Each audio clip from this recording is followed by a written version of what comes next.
দারুণ স্বাদের একটা নিরামিষ রেসিপি তোমাদের সাথে আজকে শেয়ার করব, তাই জন্য চলে এসেছি। আমি সুদীপ্তা বিশ্বাসের প্রোফাইল থেকে চলে এসেছি। যদি ভিডিওটা ভালো লাগে অবশ্যই লাইক কমেন্ট শেয়ার করে দিও, আর প্রোফাইলটিকে ফলো করে দিও। যারা সুদীস ব্লগস পেজ থেকে দেখবে তারা সুদীস ব্লগস পেজ ফলো করে দিও, যারা ইউটিউব চ্যানেল থেকে দেখবে তারা ইউটিউব চ্যানেলকে সাবস্ক্রাইব করে দিও।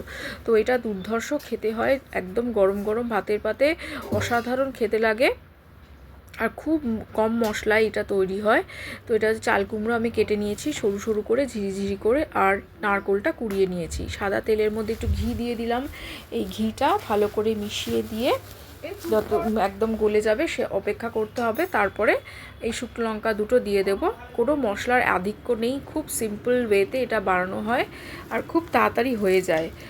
আর এখন তো ভীষণ গরম পড়েছে, এই গরমে কিন্তু এই চাল কুমড়ো ভীষণ উপকারী। আর এখানে দেখো 5 ফোড়ন দিয়ে দিয়েছি, তারপরে পুরানো নারকেলটা দিয়ে দিলাম। ভালো করে নেড়ে আস্তে আস্তে এটা ভেজে নিতে হবে নারকেলকে হালকা করে, খুব বেশি ভাজবো না, হালকা করেই মিডিয়াম আঁচে ভেজে নিতে হবে। আঁচটাকে মিডিয়ামই রাখতে হবে, নারকেল কিন্তু নাহলে পুড়ে যাবে। এই নারকেলটা ভালো করে মিশিয়ে দেখো পুরো তেলটা অ্যাবজর্ব করে নিয়েছে, হালকা করে রঙটা চেঞ্জ হয়ে গেছে, খুব অল্প রঙটা চেঞ্জ হয়েছে, পুরো ব্রাউন হয়ে গেলে কিন্তু পুড়ে যাবে। সেই জন্য তার আগে অবধি হালকা মিডিয়াম করে ভেজে নিতে হবে নারকেলকে সুন্দর করে। এখানে দেখতেই পাচ্ছ 5 ফোড়ন আর শুকনো লঙ্কার সাথে তারপরে যে আমরা ধুয়ে রেখেছিলাম চাল কুমড়োটা সেটা সবটা দিয়ে দিলাম। এখানে আস্তে আস্তে আলতো হাতে মেশাতে হবে ভাজা নারকেলের সাথে। এটা অবশ্যই বাড়িতে ট্রাই করে আমাকে কমেন্ট সেকশানে জানিও, আর কে কোথা থেকে দেখছো সেটাও আমাকে অবশ্যই কমেন্ট সেকশানে জানিও, যাতে আমি তোমাদের ধন্যবাদ দিতে পারি।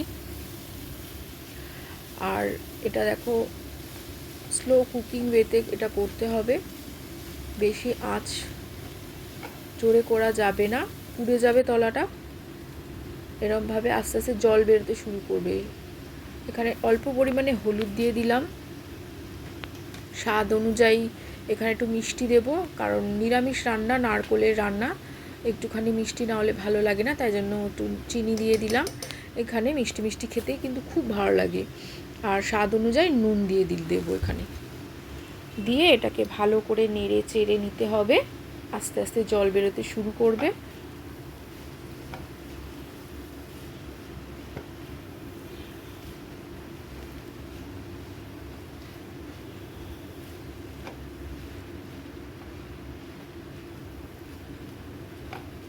তোমরা কারা কারা এই চাল কুমড়ো দিয়ে নারকেলের ঘন্ট খেয়েছো আমাকে অবশ্যই কমেন্ট সেকশানে জানিও। দুটো তেজপাতা অ্যাড করে দিলাম, দিয়ে এবার আবার মিশিয়ে মিশিয়ে এটাকে ভেজে নিতে হবে।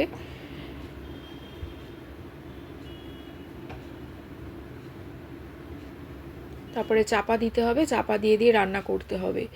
অল্প অল্প জল বেরোতে শুরু করেছে সবে, আবার নেড়ে দেব যাতে তলায় লেগে না যায়। খুব সুন্দর কিন্তু গন্ধ বেরিয়েছে, যেহেতু ঘিয়ের সাথে নারকেল ভাজার একটা সুন্দর গন্ধ বেরিয়ে থাকে জানোই, তো সেই কারণে একটা দুর্ধর্ষ গন্ধ বেরোয়। আর দেখো এখানে অনেকটা জল বেরোতে শুরু করেছে অলরেডি। আবার চাপা দিয়ে ঢাকা দিয়ে এটাকে নেড়ে নেড়ে দেখো জলটা আস্তে আস্তে কমে আসছে। এরকম করেই বারবার চাপা দিয়ে এটাকে রান্না করতে হবে। কতটা ছিল আর কত কমে এলো দেখো, জলটা বেরিয়ে শুকিয়ে যাচ্ছে আস্তে আস্তে। তো এটা মোটামুটি রেডি হয়েই এসছে। তো কেমন লাগলো ভিডিওটা অবশ্যই জানিও, আর বাড়িতে যদি না ট্রাই করে থাকো অবশ্যই ট্রাই করে দেখো, খুব ভালো লাগবে খেতে। তো সেদিনকে এই চাল কুমড়ো দিয়ে কিন্তু দুপুরের লাঞ্চটা করে নিয়েছিলাম, দেখতেই পাচ্ছ। চলো টাটা বাই, আবার দেখা হবে।